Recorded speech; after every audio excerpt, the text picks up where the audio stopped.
ఆచి chicken masala. Secunderabad parliament పరిధిలోని అంబర్పేట్ నియోజకవర్గంలో కేంద్ర మంత్రి కిషన్ రెడ్డి పర్యటించారు. అంబర్పేట్లోని పలు బస్తీలను సందర్శించి స్థానిక ప్రజల సమస్యల గురించి అడిగి తెలుసుకున్నారు. వర్షాకాలం ప్రారంభమైన తర్వాత చాలా రోడ్లు దెబ్బతిన్నాయని, బస్తీల్లో వీధి లైట్లు పనిచేయడం లేదని స్థానికులు కిషన్ రెడ్డి దృష్టికి తీసుకొచ్చారు.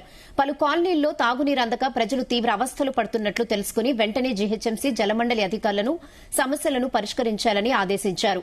బీఆర్ఎస్ ప్రభుత్వం మాదిరిగానే కాంగ్రెస్ కూడా హైటెక్ సిటీని మాత్రమే అభివృద్ది చేస్తుందని, సికింద్రాబాద్, అంబర్పేట్, సనత్ నగర్, గౌలిగూడ, ఓల్డ్ సిటీ, ఖైరతాబాద్ వంటి ప్రాంతాల్లోని పేద మధ్యతరగతి ప్రజల సమస్యలను ఈ ప్రభుత్వం కూడా పట్టించుకోవడం లేదని కేంద్ర మంత్రి కిషన్ రెడ్డి విమర్శించారు.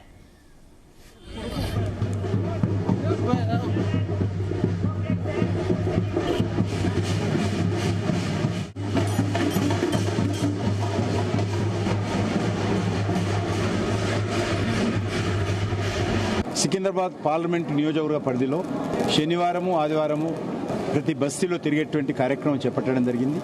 ఈరోజు అంబర్పేట అసెంబ్లీ నియోజకవర్గంలో వివిధ డివిజన్లలో కొన్ని బస్తీలలో ప్రజలతో కలిసి అక్కడ ఉన్నటువంటి స్థానిక సమస్యలు తెలుసుకునేటువంటి ప్రయత్నం చేస్తూ ఉన్నాం. మిగతా ప్రభుత్వ అధికారులు కూడా అందరూ నాతో పాటు కలిసి బస్తీలోకి వస్తూ ఉన్నారు. ఎందుకంటే ఈరోజు వర్షాకాలం ప్రారంభమైన తర్వాత అనేక రోడ్లు పాడైపోయినాయి. మరి తాగునీటి సమస్య అనేక బస్తీల్లో ఉంది. సమస్య కూడా పరిష్కారం చేయాల్సినటువంటి అవసరం ఉంది. వీధి లైట్లు వెలగడం లేదు. మేము మా తరఫున ఎక్కడెక్కడైతే వీధి లైట్లు వెలగడం లేదో ఆ వివరాలన్నీ కూడా ప్రభుత్వ అధికారులకు ఇచ్చినప్పటికీ కూడా మరి వీధి లైట్లు కాలిపోయినటువంటి, పాడైపోయినటువంటి ఏవైతే పోల్స్ మీద ఉంటాయో వాటిని రిప్లేస్ చేసి వీధి లైట్లు వెలిగే విధంగా చేయాల్సినటువంటి అవసరం ఉంది. ఈ విషయంలో కూడా అధికారులతో మాట్లాడడం జరుగుతూ ఉంది. అంతేకాకుండా ఈరోజు మరి వర్షాకాలం వస్తున్నప్పుడు కూడా తాగునీటి సమస్య పరిష్కారం కాలేదు.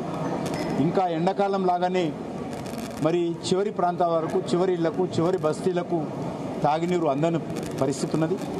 దానిపైన కూడా బస్తీలలో ప్రజలు తీవ్రమైనటువంటి ఆక్రోశం వ్యక్తం చేస్తూ ఉన్నారు. కాబట్టి ఇటు జిహెచ్ఎంసీ కానీ, వాటర్ వర్క్స్ కానీ ఈ యొక్క హైదరాబాద్ నగరంలోని ముఖ్యమైనటువంటి బస్తీలలో ఈరోజు తాగునీటి సమస్య, నీటి ఎద్దడి చాలా తీవ్రంగా ఉంది.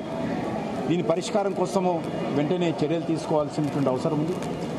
అదేవిధంగా ఈరోజు చాలా బస్తీలలో మాకు ఇండ్లు కావాలి, పెన్షన్స్ కావాలనేటువంటి డిమాండ్ కూడా వస్తూ ఉన్నది. హైదరాబాద్ నగరంలో ఉన్నటువంటి పేదవాళ్ళందరూ కూడా గతంలో బీఆర్ఎస్ ప్రభుత్వం కూడా డబుల్ బెడ్రూమ్ ఇస్తామని చెప్పి ఆశ చూపించి గత అనేక ఎన్నికల్లో ఓట్లు పొంది మరి ఏ ఒక్కరు కూడా హైదరాబాద్ నగరంలో